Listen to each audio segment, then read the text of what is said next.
सद्गुरु के सानिध्य में, सद्गुरु के सानिध्य में, सद्गुरु के सानिध्य में, समर्पण के संस्कार में आ जाती है जब कोई आत्मा, तो घट जाएगी उसके जीवन में अनुभूतियाँ, अनुभूतियाँ, अनुभूतियाँ, अनुभूतियाँ।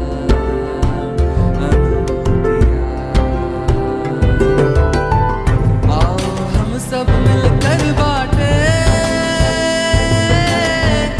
ईशा समर्पण में अनुभूतियाँ। आओ हम सब मिलकर बाटे ईशा समर्पण में अनुभूतियाँ।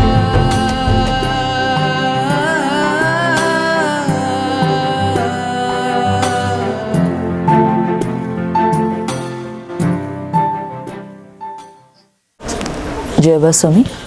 मैं ऐरोली नवी मुंबई से तन्वी हिंदलेकर बोल रही हूँ। मैं 2008 से समर्पण से जुड़ी हूँ। मैं उसके पहले जो मेरे समाधिस्थ गुरु थे कलावती माँ, तो उनके यहाँ जाती थी। और लेकिन शादी के पहले भी मीन्स मेरे मैके वाले तो बहुत सारे नास्तिक ही थे। मीन्स हमारे घर में मंदिर ही नहीं था। फिर जब भी कलावती माँ से मुझे जब भी कलावती माँ के मार्ग में जब भी गई तो एक्चुअली गुरु क्या है वो समझ में आया मुझे। तो बाद में जब भी मैं 2008 में मेरे हमारे ही एरिया में एक शिविर था, तो उसके पहले भी 2004 में मुझे स्वामी जी का सूक्ष्म रूप का फ़ोटो दिखा था, मीन्स हमारे फैमिली फ्रेंड के घर पे। लेकिन मैं तभी सिर्फ देखा और मैंने उनको पूछा ये कौन है, साईं बाबा जैसे दिखते हैं लेकिन ये कौन है। तो बोले कि ये ना हमारा बेटा है ना, उसके गुरु है। तो हम मेरे ससुराल वाले किसी गुरु मार्ग में थे, तो वो बोल रहे थे कि हमारे भी ऐसे मीन्स उनके भी गुरु हैं। तो मैंने घर पे आके जैसे चुगली बात करते हैं ना, वैसे सासू माँ को बताया कि उन्होंने ना गुरु बदल दिया है करके। और जब भी 2008 में जब भी शिविर हमारे उस ग्राउंड में बहुत सारे आध्यात्मिक प्रोग्राम होते थे, तो मैं भी उधर जाती थी। आध्यात्मिक प्रोग्राम मीन्स दूर से देखती थी लेकिन कभी अंदर नहीं गई। लेकिन जब भी गुरुदेव का ये शिविर था, वीडियो शिविर था, गोवा का सीडी लगाया था उधर, तो मैं करीब 3 दिन तक बाहर उधर वड़ा पाव मिलता था, तो वो वड़ा पाव की शॉप पे जाती थी और ऐसा झुक के देखती थी। वो बेचारे साधक मुझे कन्विंस करते थे कि आइए दीदी आप आइए अंदर बैठिए, बहुत अच्छा अनुभव होता है। लेकिन नहीं, मेरा ऑलरेडी एक गुरु है, मैं कहाँ 10 गुरु करूँ करके ऐसा करके मैं चली जाती थी। तो एक दिन एक साधी का ऐसे ही नाभि चक्र तक प्रचार करना है, इसलिए वो हमारे घर पे आई थी और बोली कि आइए ना देखिए ना। तो मैंने ऐसे टालने के लिए बोल दिया कि नहीं हम नहीं आ सकते। फिर नहीं, इसमें कोई कुछ भी किसी भी प्रकार का बंधन नहीं है, हर कोई आ सकता है, ना खाने पीने का किसी भी बात का नहीं। तो इसे देह का संबंध नहीं, इधर आत्मा का संबंध है। तो ये बात मेरे आत्मा को सच्ची में बहुत पहुँची वो। और मैं और मेरी सासू माँ हम सीरियल देखने की वजह से, सीरियल का टाइम था, शाम के वक्त शिविर था ना, तो सीरियल का टाइम था इसलिए हम जाने का टाल रहे थे। तो मैंने उनको बोला कि चलो हम सीरियल का रिपीट टेलीकास्ट देखेंगे लेकिन वो शिविर में जाएंगे करके। तो हम नाभि चक्र से उधर स्टार्ट हो गए जाने के लिए। और नाभि चक्र में जब भी मुझे अनुभूति, तो वाइब्रेशन, हाथों में वाइब्रेशन वगैरह वो सब फील होते थे। लेकिन बार बार अंदर से ये रहती थी, चुभन रहती थी कि मैं एक गुरु को मानती हूँ, फिर इस गुरु की तरफ मैं आकर्षित क्यों हो रही हूँ। तो जब भी शिविर का आखिरी दिन था, तो आखिरी दिन वक्त स्वामी जी ने बताया कि जब भी आपके समाधिस्थ गुरु ने ही आपको इधर भेजा है, आप ऐसे ही आए नहीं हो। तो वो उससे मेरे आंखों में इतने आंसू आ गए कि बस मुझे वो बात याद आ गई कि जब भी मेरे समाधिस्थ गुरु के पास जब मैं गई थी, चरित्र वगैरह पढ़ती थी, तो चरित्र पढ़ने के बाद बार बार ये अंदर ये इच्छा रहती थी कि माँ जब भी आप जीवित थी तभी मेरा तो जन्म नहीं हुआ था, लेकिन आपके आजू बाजू में जो साधक थे जिन्होंने आपको महसूस किया, जिन्होंने आपको देखा है, कि आपका दर्शन किया है, तो वो कितने भाग्यशाली हैं। तो जब भी आप वापस जन्म लोगे तो सच्ची में मुझे आप ज़रूर मिलना करके। तो ऐसा कर वो प्रार्थना मुझे उस वक्त याद आ गई। और सभी वहाँ पे अनुभूति कहने के लिए सब इंसिस्ट कर रहे थे, लेकिन कोई उठ नहीं रहा था। तो महिला साधक में से सिर्फ मैं अकेली उठी और वो अनुभूति बताने लगी। कैसे उठी, मीन्स अंदर से वो एनर्जी कैसे आई पता नहीं चला। और जब भी उसी वक्त महाशिवरात्रि थी, अनुष्ठान हमारा जब भी चल रहा था 45 डेज़ का, तभी महाशिवरात्रि थी।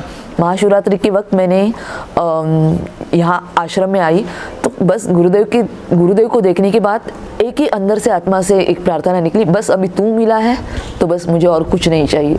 और मेरी हम दोनों एक नई साधिका थी हमारे साथ, तो जहाँ ये इस दांडी आश्रम में जहाँ पे वो छोटा सा तालाब है और छोटे से तालाब में ऐसे सब बदक जब भी विहार कर रहे थे, तो मैं और वो नई साधिका हम ऐसे ही बैठे थे।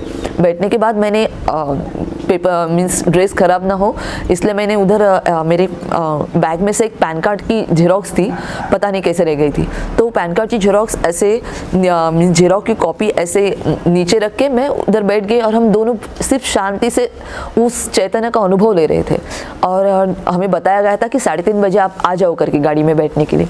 तो हम जो दोनों उठ के चले गए फिर वापस। और 3-4 दिन के बाद, क्योंकि अनुभूति वगैरह ये चीज़ तो सच्ची में मुझे इसका दूर दूर तक कुछ एहसास नहीं था, तो मैं ध्यान कर रही थी और ध्यान करने के बाद मुझे ध्यान में ही अनुभूति हुई कि जो पैन कार्ड की मैंने कॉपी रखी थी तो उसका रिफ्लेक्शन उस मिट्टी के ऊपर आया था और गुरुदेव उधर टहल रहे हैं और वो देख रहे हैं कि किसका नाम है तन्वी हिंदलेकर करके।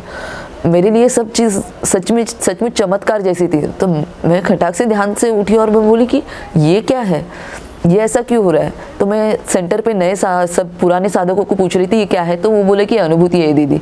और उसके ही 4-5 दिन के बाद ऐसा ही मेरे सासू माँ से मेरी थोड़ी अनबन हो गई थी, तो मैं उनको बहुत सारा कुछ बोल गई, तो बेचारी वो दुखी हो गई थी। और फिर जब भी दुखी होने के बाद मैं उसी दिन दूसरे दिन सुबह जब भी ध्यान को बैठी तो मुझे वही वापस अनुभूति हुई कि एक सफ़ेद ऐसा सदरा लहंगा पहना हुआ था, कुर्ता पहना हुआ था और लहंगा पहन के वो ऐसा गोनी लेके आया और मेरे हाथ में वो पैन कार्ड की कॉपी थमा दी और बोला कि ये ले स्वामी जी ने दिया है करके।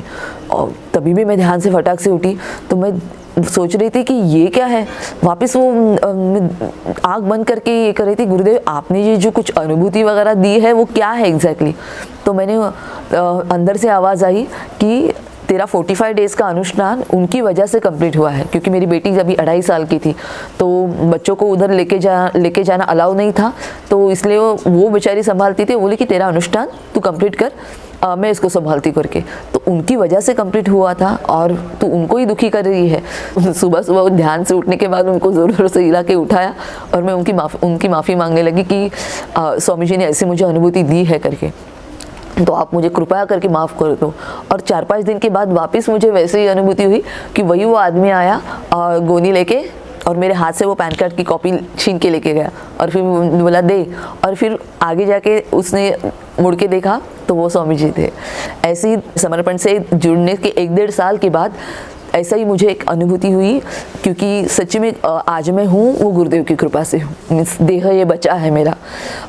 मैं विक्रोली में पहले रहती थी, तो विक्रोली में हमारे पानी सुबह 6 बजे आता था, तो उस दिन पानी लेट आ गया था, तो घर पे सब चले गए थे, तो हमारा वो ट्रांजिट कैंप का रूम था, तो अर्थिंग वगैरह ऐसा कुछ नहीं था। एक दिन अचानक ऐसा हुआ कि वॉशिंग मशीन में रोज़ की तरह मैं पाउडर डालती थी और हिलाती थी, पानी जब भी आता था वो हिलाती थी। तो पानी लेट आने की वजह से घर पे मीन्स 8 बजे तो सभी जन जॉब पे गए थे, मैं और मेरी सासू माँ तो सोई हुई थी, मैं अकेली घर पे किचन में काम कर रही थी। तो वो साबुन जब भी मैं हिला रही थी तो ज़ोर से पानी, इतना शॉक मुझे ज़ोर से लगा कि मैं भी मरने वाली हूँ। तो अंदर पता नहीं मुझे टोटली ऐसे स्ट्रांगली फील हुआ कि किसी ने मुझे कमर को ज़ोर से पकड़ा है और खींचा है करके। और मैं खींचने के बाद हमारा घर पे जो ये स्टैंड रहता है बर्तन रखने का, उस स्टैंड के ऊपर मैं ज़ोर से पटक गई और वो आवाज़ की वजह से मेरी सासू माँ फिज़िकली अनफिट होने की वजह से वो फटाक से चल भी नहीं सकती थी, लेकिन वो इतना दौड़ के आई और वो फिर मुझे बोलने लगी कि क्या हुआ। लेकिन मैंने उनको बताया कि मुझे ना ऐसा ज़बरदस्त शौक लगा, तब तक भी मुझे फील नहीं था, लेकिन वो खुद ही बोली तेरे ना बाबा स्वामी ने तुझे बचाया करके। फिर मुझे रियलाइज़ हुआ कि हाँ, किसी ने तो मुझे कमर को पकड़ा ज़ोर से और खींचा था। और फिर याद आया कि कुछ ही महीने पहले एक अनुभूति हमारे पुराने साधकों ने बताई थी कि गुरुदेव एक साधिका का दुपट्टा जल गया था, तो सूक्ष्म रूप में गुरुदेव उधर गए, उन्होंने वो दुपट्टे को जो आग लगी थी वो बुझाया, क्योंकि उसने बाबा स्वामी जी को याद किया था। वो दुपट्टा बुझाने के बाद गुरुदेव के हाथ जल गए थे। तो शौक लगने के बाद, किसी इंसान को जब भी शौक लगता है, उसको कोई दूसरा बचाने के लिए जाता है तो उसको भी शौक लगता है।